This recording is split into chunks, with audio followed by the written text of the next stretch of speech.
Hello guys, current affairs funda में आप सभी का स्वागत है। मैं हूं आपके साथ अभिषेक शर्मा और आज के इस वीडियो सेशन में हम 19 अक्टूबर तक के सभी इंपॉर्टेंट करंट अफेयर्स कवर करने वाले हैं। हमेशा की तरह आप इस वीडियो को अंत तक जरूर देखिएगा, आज भी आपको काफ़ी कुछ जानने के लिए मिलेगा।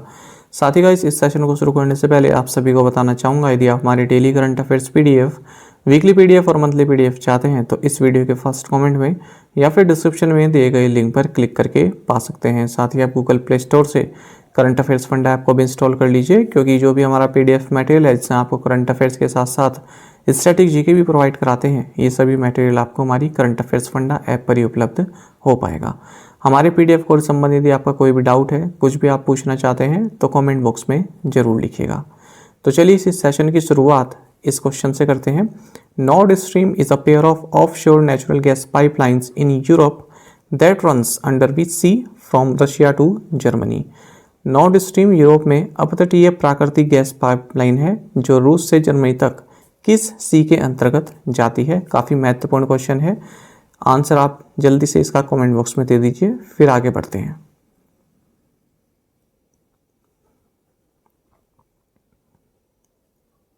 Who has been appointed as the 50th chief justice of India?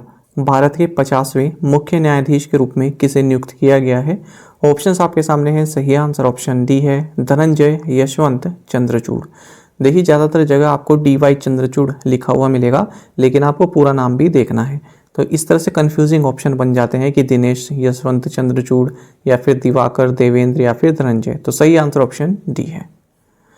तो आपको जानना चाहिए भारत के 50वें chief justice Dhananjaya Yeshwant Chandrachud appoint किए गए हैं और 9 नवंबर को भारत की राष्ट्रपति द्रौपदी मुर्मू इन्हें शपथ दिलाएंगी।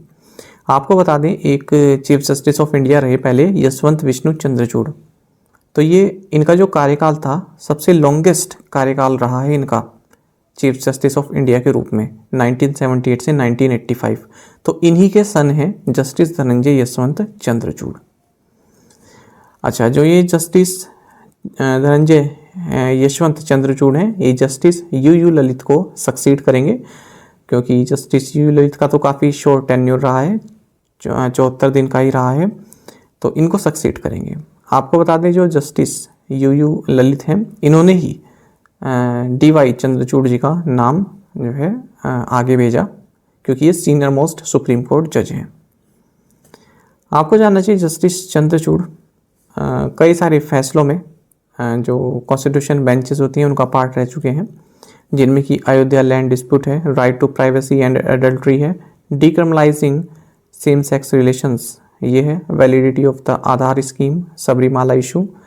साथ ही आपको जानना चाहिए कि बॉम्बे हाई कोर्ट के जज ये 29 मार्च 2000 को अपॉइंट किए गए थे। फिर उसके बाद इलाहाबाद हाई कोर्ट आ गई है 2013 में, और उसके बाद मई 13, 2016 इस वक्त इनको सुप्रीम कोर्ट में एलिवेट कर दिया गया।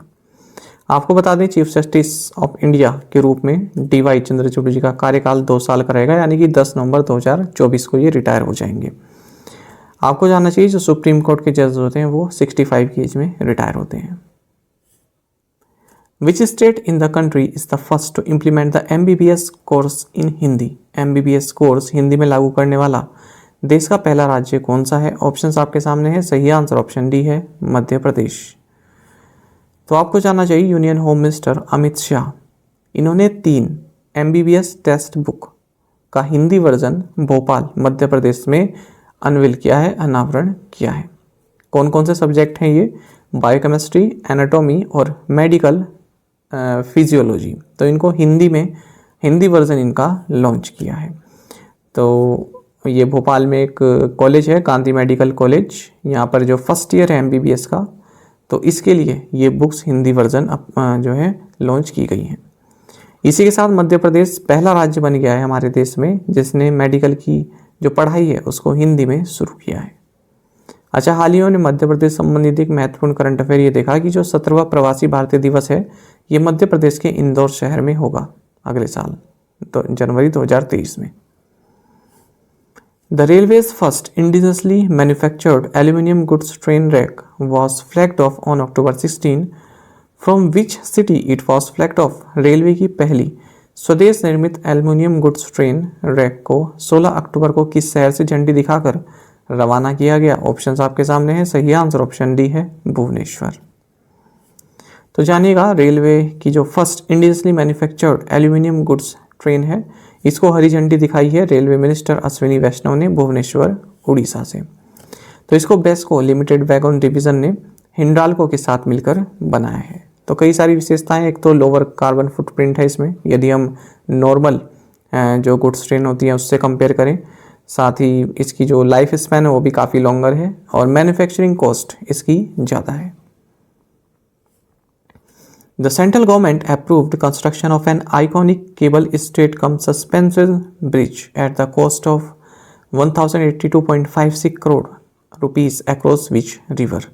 केंद्र सरकार ने किस नदी पर 1082 करोड़ रुपए की कुल लागत से केबल स्टे सह निलंबन पुल के निर्माण को मंजूरी दी है? ऑप्शंस आपके सामने हैं। सही आंसर ऑप्शन बी रहेगा, कृष्णा रिवर। तो जानिएगा, कृष्णा रिवर पर एक केबल स्टेट कम सस्पेंशन ब्रिज बनाया जाएगा जो कि तेलंगाना को आंध्र प्रदेश से कनेक्ट करेगा। टोटल इसकी जो कॉस्ट होगी वो 1082 करोड़ रुपीस की होगी। तो सेंट्रल गवर्नमेंट ने अप्रूव कर दिया है इसके कंस्ट्रक्शन के लिए। तो एक सस्पेंशन ब्रिज है और 30 महीने के अंतर्गत ये बनेगा और ये नल्ला मल्ला फॉरेस्ट रेंज जो है उससे पास थ्रू होगा। जैसे ये कंप्लीट हो जाता है तो ये जो ब्रिज है इसकी जो लंबाई है वो 3 किलोमीटर रहने वाली है। तो ये हैदराबाद और तिरुपति के बीच की जो दूरी है उसको 80 किलोमीटर तक कम कर देगा। ये तेलंगाना का जो नगर कुर्नूल डिस्ट्रिक्ट है, यहाँ पर सोमासिला एक जगह है, यहाँ से शुरू होगा और आंध्र प्रदेश से कुर्नूल डिस्ट्रिक्ट के अतमाकुर में जो है पूरा हो जाएगा। Kalmane Kamegowda passed away recently, what was he popularly known as? Kalmane Kamegowda का हाल ही में निधन हो गया, वह किस नाम से प्रसिद्ध थे? ऑप्शंस आपके सामने है। सही आंसर ऑप्शन भी रहेगा, पॉन्ड मैन। तो देखिए, कलमाने कामेगौड़ा 84 साल के थे और आपको बता दें कि कर्नाटक के मांड्या डिस्ट्रिक्ट में बसवनाडोडी विलेज है, तो यहाँ पर इन्होंने 16 चेक डैम्स कंस्ट्रक्ट किए थे। तो इनका हाल ही में निधन हो गया है। प्राइम मिनिस्टर नरेंद्र मोदी ने भी अपनी मन की बात में इनका जिक्र एक बार किया था। आपको बता दें, इनको पॉन्ड मैन के नाम से भी जाना जाता है। कई अवार्ड्स ये जीत चुके हैं, जिनमें की एक बसावसरी अवार्ड भी इनको दिया गया है वाटर कंजर्वेशन के लिए। Who became the youngest player ever to beat Magnus Carlsen as world champion? विश्व चैंपियन के रूप में मैग्नस कार्लसन को हराने वाले अब तक के सबसे कम उम्र के खिलाड़ी कौन बने हैं? ऑप्शंस आपके सामने हैं। सही आंसर ऑप्शन ए है, डी कुकेश। तो देखिए, 16 साल के हैं डी कुकेश, तमिलनाडु से आते हैं। इन्होंने इतिहास रच दिया है क्योंकि एम चेस रैपिड में इन्होंने जो है मैग्नस कार्लसन को वर्ल्ड चैंपियन रहते हुए हरा दिया है और यंगेस्ट प्लेयर बन गए हैं जिन्होंने मैग्नस कार्लसन को हराया है। आपको जानना चाहिए कि मैग्नस कार्लसन की लगातार दूसरी हार रही 2 दिन, क्योंकि इससे पहले ये हमारे जो अर्जुन एरिगाइसी हैं तेलंगाना के, इन्होंने भी इन्हें हराया था मैग्नस कार्लसन को। Who has been named new BCCI president? BCCI का नया अध्यक्ष किसे बनाया गया है? ऑप्शंस आपके सामने हैं। सही आंसर ऑप्शन बी है, रोजर बिन्नी। तो देखिए, रोजर बिन्नी 1983 की जो हमारी वर्ल्ड कप विनिंग टीम रही क्रिकेट की, उसके मेंबर रहे। तो इन्हें board of control for cricket in India यानी कि बीसीसीआई का 36th प्रेसिडेंट अपॉइंट किया गया है। ये सौरभ गांगुली को रिप्लेस करेंगे। इनके अलावा अगर हम जे शाह की बात करें, आप सभी जानते हैं जे शाह क्रिकेट जगत में बड़ा नाम है और काफ़ी अच्छे जानकार हैं क्रिकेट के। तो ये बोर्ड सेक्रेटरी के तौर पर कंटिन्यू करेंगे। और बाकी अदर ऑफिस बीयर की हम बात करें तो आशीष सेलर ये ट्रेजरर हैं। वाइस प्रेसिडेंट राजीव शुक्ला हैं, ये भी अपने पद पर बने रहे। और जॉइंट सेक्रेटरी देवजीत सैकिया हैं। अरुण सिंह धूमल, इन्हें आईपीएल चेयरमैन बनाया गया है, ये ब्रिजेश पटेल को रिप्लेस करेंगे। Ulf Kristersson has been elected new prime minister of which country? Ulf Kristersson किस देश के नए प्रधानमंत्री चुने गए? ऑप्शंस आपके सामने हैं। सही आंसर ऑप्शन डी रहेगा, स्वीडन। तो जानिएगा, मॉडरेट पार्टी के लीडर हैं उल्फ क्रिस्टर्सन। ये स्वीडन के नए प्राइम मिनिस्टर बनाए गए हैं, स्वीडन के, ठीक है, स्वीडन के नए प्राइम मिनिस्टर बनाए गए हैं और ये मैग्दालेना एंडरसन को सक्सीड करेंगे। आपको जानना चाहिए स्वीडन के बारे में। कैपिटल स्टॉकहोम है, करेंसी स्वीडिश करोना है। Kamalpreet Kaur is associated with which sport? Recently, Athletics Integrity Unit banned her for 3 years for use of steroid. Kamalpreet Kaur किस खेल से जुड़ी है? हाल ही में एथलेटिक्स इंटीग्रिटी यूनिट ने एस्टेरॉइड के उपयोग के लिए उन पर 3 साल का प्रतिबंध लगा दिया है। ऑप्शंस आपके सामने है, सही आंसर ऑप्शन सी है, डिस्कस थ्रो। तो देखिए, डिस्कस थ्रोअर कमलप्रीत कौर, तो इन्हें 3 साल के लिए बैन कर दिया गया है एथलेटिक्स इंटीग्रिटी यूनिट के द्वारा।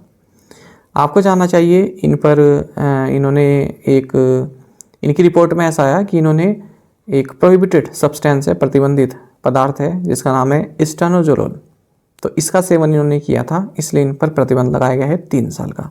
और ये प्रतिबंध 29 मार्च 2022 से शुरू हो चुका है, रेट्रोस्पेक्टिवली शुरू किया गया है। Who defeated Iga Swiatek in final to win the एजेल ओपन? एजेल ओपन जीतने के लिए फाइनल में ईगा स्वियाटेक ने किसे हराया? ऑप्शंस आपके सामने हैं, सही आंसर ऑप्शन डी रहेगा, बारबोरा क्रेसिकोवा। तो बारबोरा क्रेसिकोवा ये चेक रिपब्लिक की है, इन्होंने ईगा स्वियाटेक जो कि पोलैंड की है, इनको हरा दिया है और एजेल ओपन जीत लिया है, जिसे ओस्ट्रेवा ओपन भी बोलते हैं। कहाँ पर हुआ है? चेक रिपब्लिक में ही हुआ है। India is hosting the 90th Interpol general assembly this year. When was the last time India hosted this gathering? Bharat इस साल 90वीं इंटरपोल महासभा की मेजबानी कर रहा है। पिछली बार भारत ने इस सभा की मेजबानी कब की थी? ऑप्शंस आपके सामने हैं, सही आंसर ऑप्शन बी है, 1997। तो इंटरनेशनल क्रिमिनल पुलिस ऑर्गेनाइजेशन यानी कि इंटरपोल के नाम से जिसे आप जानते हैं, वर्ल्ड की लार्जेस्ट इंटरनेशनल पुलिस ऑर्गेनाइजेशन है, जिसका हेडक्वार्टर्स लियोन फ्रांस में है। 195 मेंबर कंट्रीज हैं इसकी। तो इसकी जो 90वीं इंटरपोल जनरल असेंबली है, ये 18 अक्टूबर को शुरू हो गई है प्रगति में ना, न्यू दिल्ली में, और हमारे प्राइम मिनिस्टर नरेंद्र मोदी द्वारा इसको संबोधित किया गया है। आपको जानना चाहिए इसमें 195 जो इंटरपोल मेंबर कंट्रीज हैं वो पार्टिसिपेट कर रहे हैं, जिनमें कि ministers, police chiefs of countries, heads of national central bureaus and senior police officers मौजूद हैं। इंटरपोल की जो सुप्रीम गवर्निंग बॉडी होती है, ये जनरल असेंबली होती है, ये हर साल एक बार मिलती है। तो इस बार ये न्यू दिल्ली में मिल रहे हैं, यानी कि जो मीटिंग होती है हर साल जो है एक बार होती है। आपको जानना चाहिए जो मीटिंग है ये भारत में 25 साल के गैप के बाद हो रही है। इससे पहले भारत ने 1997 में इस मीटिंग को होस्ट किया था। इंटरपोल में 4 एडमिनिस्ट्रेटिव डिपार्टमेंट्स हैं, general assembly, general secretariat, executive committee and national central bureaus. साथ ही आपको जानना चाहिए यूएई के अहमद नासिर अल राइसी ये फिलहाल इंटरपोल के प्रेसिडेंट हैं। What is the rank of India in the Mercer global pension index? Mercer global pension index में भारत का रैंक क्या है? सही आंसर ऑप्शन बी है 40वीं। तो आपको जानना चाहिए कि एक रिपोर्ट आई है मर्सर द्वारा, Mercer CFA institute global pension index survey. इसमें बताया गया है कि 2022 में 2021 से यदि हम कंपेयर करें तो इंडिया का जो रिटायरमेंट सिस्टम है वो मार्जिनली इम्प्रूव हुआ है। तो इस सर्वे के अनुसार भारत का जो ग्लोबल पेंशन इंडेक्स वैल्यू है ये 44.4 है, जबकि 2021 में 43.3 थी, और भारत की रैंक 41 है out of 44 retirement income systems. अच्छा, इसमें टॉप पर आइसलैंड रहा है, उसके बाद नीदरलैंड्स, फिर डेनमार्क, फिर इजराइल, सबसे लास्ट पर रहा थाईलैंड। अगर हम बात करें इसी जो ये Mercer CFA institute global pension index survey है, तो इसमें 44 ग्लोबल पेंशन सिस्टम्स को स्टडी किया गया है और इसमें भारत की रैंक कितनी है? 41। अच्छा, इसमें आपको 3 सब इंडेक्सेस भी होते हैं इसमें, एक तो एडिक्वेसी, सस्टेनेबिलिटी एंड इंटीग्रिटी। तो इन तीनों में ही भारत की स्कोर भी आप देख सकते हैं, 37.6 एडिक्वेसी में, 40.7 सस्टेनेबिलिटी में और 60.4 इंटीग्रिटी में। 5th South Asian geosciences conference GEO India 2022 started in which city? 5वां दक्षिण एशियाई भूविज्ञान सम्मेलन 2022 किस शहर में शुरू हुआ? सही आंसर ऑप्शन ए जयपुर है। तो आपको जानना चाहिए 5th South Asian geo science conference GEO India 2022, इसको राजस्थान के जयपुर शहर में जो हमारी union minister of petroleum and natural gas and urban affairs हैं हरदीप सिंह पुरी, इनके द्वारा इनोग्रेट किया गया है। इस कॉन्फ्रेंस को एसोसिएशन ऑफ पेट्रोलियम जियोलॉजिस्ट द्वारा ऑर्गेनाइज किया गया और थीम रहा इस कॉन्फ्रेंस का fossil fuels, decarbonisation and changing energy dynamics. CERT-IN and Power CSIRTs jointly conducted cyber security exercise. What is this exercise called? CERT-IN और Power CSIRTs ने संयुक्त रूप से साइबर सुरक्षा अभ्यास आयोजित किया। इस अभ्यास को क्या कहा जाता है? सही आंसर पावर एक्स है, ऑप्शन डी। तो देखिए पावर एक्स नाम से एक साइबर सिक्योरिटी एक्सरसाइज यहाँ पर कंडक्ट की गई है। CERT-IN का मतलब होता है Indian computer emergency response team, और पावर CSIRTs यानी कि computer security incident response teams in power sector, इन दोनों के द्वारा ये पावर एक्स नाम से साइबर सिक्योरिटी एक्सरसाइज कंडक्ट की गई है। और किस थीम के तहत? Defending cyber induced disruption in IT and OT infrastructure. आपको जानना चाहिए कि जो CERT-IN है ये अक्टूबर महीने को साइबर सिक्योरिटी अवेयरनेस महीने के तौर पर मना रहा है। थीम है सी योरसेल्फ इन साइबर। अच्छा, अगर हम इसकी CERT-IN की बात करें तो ये ministry of electronics and information technology के तहत आता है और भारत में जो साइबर सिक्योरिटी थ्रेट्स होते हैं उनसे निपटने के लिए ये एक नोडल एजेंसी है भारत में। स्थापना इसकी साल 2004 में गवर्नमेंट ऑफ इंडिया द्वारा information technology act 2000 section 70B के तहत की गई थी। संजय बहल फिलहाल इसके डायरेक्टर जनरल हैं। Union minister for education and skill development Dharmendra Pradhan inaugurated inventive eight which IIT। केंद्र शिक्षा और कौशल विकास मंत्री धर्मेंद्र प्रधान ने किस IIT में इन्वेंटिव का उद्घाटन किया? सही आंसर ऑप्शन ए है, IIT दिल्ली। तो आपको जानना चाहिए education and skill development minister हैं धर्मेंद्र प्रधान। इन्होंने इन्वेंटिव नाम से एक रिसर्च एंड डेवलपमेंट शोकेस इनोग्रेट किया है IIT दिल्ली में। यानी कि जो भी जितनी भी हमारे भारत में IITs हैं उनका रिसर्च एंड डेवलपमेंट आपने क्या क्या किया है उसको यहाँ पर दिखाया जाएगा। Global alliance for mass entrepreneurship signed an MOU with which of the following to enable financial access for women entrepreneurs. Global alliance for mass entrepreneurship ने महिला उद्यमियों के लिए वित्तीय पहुंच को सक्षम करने के लिए निम्नलिखित में से किसके साथ एक समझौते ज्ञापन पर हस्ताक्षर किए? ऑप्शन आपके सामने है, सही आंसर ऑप्शन बी है, NRLM। The global alliance for mass entrepreneurship, इसने एक MOU यानी कि मेमोरेंडम ऑफ अंडरस्टैंडिंग साइन किया है DAY national rural livelihood mission के साथ यानी कि NRLM के साथ, ताकि अगले 3 सालों में 10 लाख वुमेन एंटरप्रेन्योर्स को फाइनेंशियल एक्सेस प्रोवाइड किया जा सके। साथ ही वित्त सखीज, ये भी आपको जानना चाहिए, जो सेल्फ हेल्प ग्रुप्स हैं ये वित्त सखीज को ट्रेन करेंगी ताकि जो वुमेन एंटरप्रेन्योर्स हैं उनकी हेल्प की जा सके। क्योंकि ये जो वित्त सखी होती हैं ये वुमेन एंटरप्रेन्योर्स को एजुकेट करेंगी कि किस तरह से ये गवर्नमेंट स्कीम्स का बेनिफिट ले सकती हैं। बात करते हैं NRLM का यानी कि दीन दयाल अंत्योदय योजना नेशनल लाइवलीहुड्स मिशन के बारे में। इसको ministry of rural development government of India द्वारा जून 2011 में लॉन्च किया गया था। इससे पहले स्वर्ण जयंती ग्राम रोजगार योजना थी, उसको रिस्ट्रक्चर करके ये योजना शुरू की गई थी। नवंबर 2015 को इस प्रोग्राम का नाम कर दिया गया Deen Dayal Antyodaya Yojana, DAY NRLM। The Indian deaf cricket clinch the deaf international cricket council T20 champions trophy by beating which country. Bharat बधिर क्रिकेट ने किस देश को हराकर बधिर अंतर्राष्ट्रीय क्रिकेट परिषद T20 चैंपियंस ट्रॉफी जीती? सही आंसर ऑप्शन डी है, साउथ अफ्रीका। तो देखिए भारत की जो टेस्ट क्रिकेट टीम है इसने साउथ अफ्रीका को 39 रन से हरा दिया है और जो T20 चैंपियंस ट्रॉफी है इसको जीत लिया है। कहाँ पर? UAE में हुआ है, UAE के मालिक स्टेडियम में। Who has been appointed as the new chairman and MD of Suzlon Energy? Suzlon Energy के नए अध्यक्ष और MD के रूप में किसे नियुक्त किया गया? ऑप्शंस आपके सामने है, सही आंसर ऑप्शन सी है, विनोद आर तांती। तो देखिए सुजलॉन एनर्जी लिमिटेड ने अनाउंस किया है कि हम अपना chairman and managing director Vinod R Tanti को अपॉइंट कर रहे हैं अगले 3 साल के लिए। साथ ही गिरीश तांती इनको एग्जीक्यूटिव डायरेक्टर बनाया गया है। अच्छा, ये अपॉइंटमेंट क्यों की गई है? क्योंकि इनसे पहले जो चेयरमैन एंड मैनेजिंग डायरेक्टर रहे तुलसी तांती, इनका हाल ही में 1 अक्टूबर को हार्ट अटैक के कारण निधन हो गया। India and which country adopted a joint road map on green hydrogen? Bharat और किस देश ने ग्रीन हाइड्रोजन पर एक संयुक्त रोड मैप अपनाया है? ऑप्शंस आपके सामने हैं, सही आंसर ऑप्शन ए रहेगा, फ्रांस।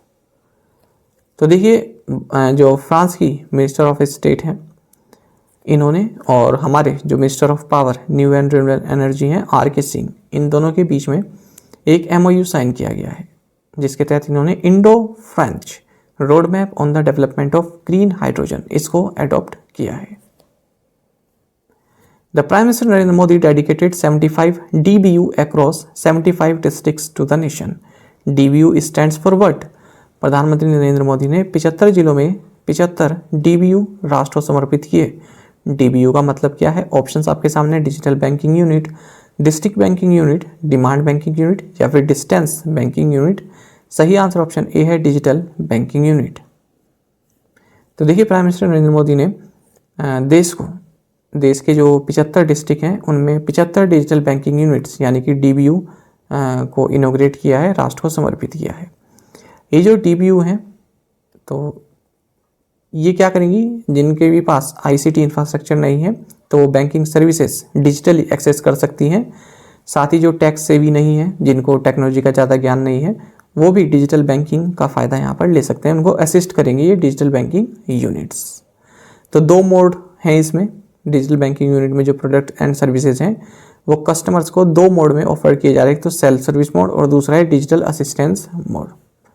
अच्छा, जो ये डिजिटल बैंकिंग यूनिट्स हैं ये किस तरह से ट्रेडिशनल ब्रांच जो होती हैं, जो हम ब्रांच जाते हैं फिजिकली, उनसे किस तरह से अलग है? तो देखिए, एक तो इसमें आप बैंकिंग सर्विसेज, चाहे वो कैश डिपॉजिट हो या विड्रॉल है, 24/7 यानी कि राउंड द क्लॉक आप इसमें जो है ये सर्विस का फ़ायदा ले सकते हैं, cash withdrawal and cash deposit. साथ ही जो सर्विसेज हैं वो डिजिटली प्रोवाइड की जाएंगी, और ऐसे लोग जिनके पास कनेक्टिविटी नहीं है या फिर कंप्यूटिंग डिवाइसेस नहीं है वो भी बैंकिंग ट्रांजैक्शंस कर सकते हैं इन डिजिटल बैंकिंग यूनिट से पेपरलेस मोड में। साथ ही बैंक स्टाफ भी अवेलेबल रहेगा आपको हेल्प करने के लिए, गाइड करने के लिए किस तरह से आप अपनी बैंकिंग ट्रांजैक्शंस इसमें कर सकते हैं। साथ ही ये डिजिटल फाइनेंशियल लिटरेसी को बढ़ाने में भी हेल्प करेगा। आपको जानना चाहिए कि ये जो 75 डिजिटल बैंकिंग यूनिट्स हैं इनका जिक्र सबसे पहले कहाँ हुआ था? तो जो यूनियन बजट 2022-23 की जो स्पीच थी फाइनेंस मिनिस्टर द्वारा, उसमें इसका जिक्र किया गया था कि हम 75 डिस्ट्रिक्ट्स में 75 डिजिटल बैंकिंग यूनिट्स की स्थापना करेंगे। तो 11 public sector bank, 12 private sector bank और एक स्मॉल फाइनेंस बैंक इसमें पार्टिसिपेट कर रहा है। अच्छा, एक लेख आया था इसी से संबंधित, यही जो क्वेश्चन किया हिंदुस्तान में, तो मैं उस लेख को पढ़ रहा था तो उसमें 3 पॉइंट मुझे काफ़ी अच्छे लगे, तो मैंने आपके लिए यहाँ पर लिख दिए हैं। तो हो सकता है आगे किसी एग्ज़ाम में आपके लिए महत्वपूर्ण हो, तो देख लीजिएगा। देखिए, इस लेख में ये बताया गया था कि भारत का जो बैंकिंग सेक्टर है वो किस तरह से आगे बढ़ा है। तो उसी हिंदी में था वो, तो फिर मैंने इसको इंग्लिश में कन्वर्ट करके तब आपके लिए ला रहा हूँ, देखिएगा। इसमें यह बताया गया कि जो भारत में बैंकिंग सेक्टर है इसको कंप्यूटराइजेशन की जो शुरुआत हुई वो साल 1988 में हुई, जब रिजर्व बैंक ऑफ इंडिया ने डॉक्टर सी रंगराजन की अध्यक्षता में एक कमेटी सेटअप की। कमेटी का टास्क यही था कि जो बैंक है उनका कंप्यूटराइजेशन किया जाए। दूसरा उसमें लिखा गया कि इसके बाद फिर कोर बैंकिंग सॉल्यूशंस आए, 2003 में इसको लॉन्च किया गया। कोर बैंकिंग सॉल्यूशंस यानी कि आपको जो है आपका काम जल्दी हो जाए, है ना, डिजिटली हो जाए, जैसे कि नेफ्ट हो गया और RTGS हो गया, IMPS हो गया और ATM की सुविधा हो गई, नेट बैंकिंग हो गई, इनको बोलते हैं कोर बैंकिंग सॉल्यूशंस। तो 2003 में इनको लॉन्च किया गया। उसके बाद फिर UPI आया, यूनिफाइड पेमेंट सर्विसेज। इसको 11 अप्रैल 2016 को जो तब के RBI के गवर्नर थे डॉक्टर रघुराम राजन, इनके द्वारा मुंबई में पायलट बेसिस पर लॉन्च किया गया। उसके बाद फिर बैंक्स ने जो अपनी UPI इनेबल्ड ऐप्स हैं उनको गूगल प्ले स्टोर पर अपलोड करना स्टार्ट कर दिया 25 अगस्त 2016 से। तो देखिए, ये पॉइंट्स मुझे इंपॉर्टेंट लगे वो लेख पढ़ते हुए, इसलिए मैं आपके लिए लाया हूँ ताकि आपको किसी एग्ज़ाम में पूछ ले जाए तो कोई दिक्कत ना हो, ठीक है। साथ ही इस तरह की चीज़ें आप इंटरव्यू में ही बता सकते हैं। यदि आपका कोई इंटरव्यू हो बैंकिंग से संबंधित तो उसमें भी आप इस तरह की चीज़ें ऐड कर सकते हैं यदि आपसे पूछा जाए डिजिटल बैंकिंग के बारे में। तो मेरा उद्देश्य यही रहता है जहाँ से भी नॉलेज मिले आपको प्रोवाइड की जाए, क्योंकि मेरा मकसद ये नहीं है कि आप मार्क्स अच्छे गेन करें, बल्कि आपकी नॉलेज भी बढ़नी चाहिए। लेकिन आप लोग सपोर्ट नहीं करते हैं, आप लोग ना असाइनमेंट क्वेश्चंस के आंसर देते हैं, कुछ ही लोग देते हैं 10-12, और शेयर तो खैर मुश्किल ही कोई करता है सेशन पर। आप कम से कम असाइनमेंट क्वेश्चंस के आंसर तो दिया कीजिए और रेगुलर देखा कीजिए, तभी आप करंट अफेयर्स में कमांड कर सकते हैं। चलिए प्रीवियस असाइनमेंट क्वेश्चंस के आंसर देखेंगे। What is the full form of ECAI in context of trade? External credit assessment institution. Global hand washing day is celebrated on which day? Answer is 15 October और theme रहा unite for universal hand hygiene. Which countries veteran historian Satyamohan Joshi passed away recently? Nepal. Parth Satpathy appointed as the next ambassador of India to which country? Answer is Bosnia and Herzegovina. Apurva Srivastava appointed as next ambassador of India to which country? Slovak Republic यानी कि Slovakia. Which international cricket team is the only team to have won the ICC T20 world cup twice? West Indies. In which year did Chinese president Xi Jinping first become the head of China's communist party? Answer is 2012. A new species of which mammal has been found recently by scientists from the Zoological Survey of India, Kolkata, on the islands of Narcondam, Andaman and Nicobar Islands? Answer is true. और आप में से कई students बिल्कुल सही answer दिया है। इसी तरह से आप पार्टिसिपेट करते रहें। चलिए आज के असाइनमेंट क्वेश्चंस देखेंगे। Zorawar is what kind of military equipment? Who is the new chairman of audit bureau of circulations? The mid day meal scheme is now known by a new name, what is it? Who is the president of the Council of Scientific and Industrial Research, CSIR? Which country beat China to win the Women's Basketball World Cup 2022 title? Which country's Minister of Tolerance inaugurated a new Hindu temple as an extension of the Sindhi Guru Darbar Temple? For the first time in 24 years, no member of the Gandhi family is a candidate for Congress top post. The last contest that the party witnessed was in November 2000 when Sonia Gandhi defeated her rival by a huge margin. Who was the candidate who got defeated? तो इन 7 questions के answer आपको comment box में बताने हैं। यदि आपको एक question का आंसर भी आता है तो भी आप हमें कमेंट बॉक्स में जरूर से बताइएगा। साथ ही करंट अफेयर्स फंडा को आप टेलीग्राम पर भी ज्वाइन कर सकते हैं। यहाँ पर रेगुलर वीडियो अपडेट्स और करंट क्विज़ हम आप सभी लिए डालते रहते हैं। साथ ही डिस्कशन ग्रुप में आप किसी भी क्वेश्चन का सोल्यूशन पा सकते हैं। दोस्तों यहाँ पर हमारे करंट अफेयर्स की प्लेलिस्ट दी गई है, इसको आप जरूर देखें। अपने दोस्तों के साथ, फेलो स्टूडेंट के साथ हमारे करंट अफेयर्स को शेयर जरूर करें। आज का सेशन आपको कैसा लगा कमेंट बॉक्स में जरूर बताइएगा। Thank you guys.